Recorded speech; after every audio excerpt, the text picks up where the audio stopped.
तर जय श्रीराम पब्लिक, आज आपण आद्रकीत मक्का लावणार आहे. टोकन नाही तर हाताना टोकन जर भेटलं टोकन लावणार आहे. त्यासाठी एवढं खत आणलेलं आहे, वरतून खत टाकून देणार आहे. बी पण आणलेलं आहे मक्काचं भारीतलं एकदम फास्ट. हे मक्का लावायची आपल्याला आता आद्रकीमध्ये. हो आपण टोकनला लावायची, हाताने लावायची. तर पब्लिक आता आपण पहिले खत टाकून घेऊ, नंतर मक्का लावू. अजून काही टोकन मशीन तर इंतजाम नाही झाला. हे आपलं खत आहे, थोडं गोळे गाळे झालेले आहे.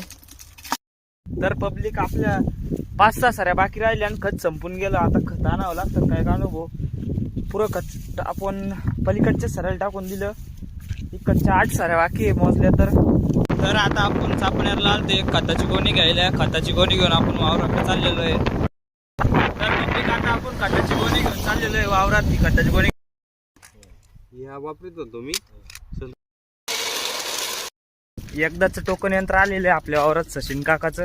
आता टोकन मक्का लावणं चालू आहे बेस्ट पैकी, तुम्हाला दाखवतो मी.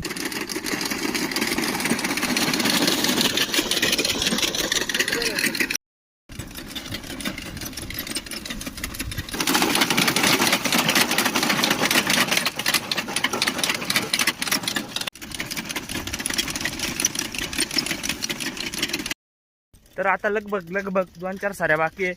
इकडचं एवढं रान होत आलेलं आहे, फक्त एवढं 4-5 साऱ्या बाकी आहे. ते आपण आता 15-20 मिनिटात होऊन जाईल. हे काम एकदम भारी आहे बाहेर लावण्यापेक्षा टोकनना मक्का लावणं, आणि एकदम मापशीर मक्का उतरती.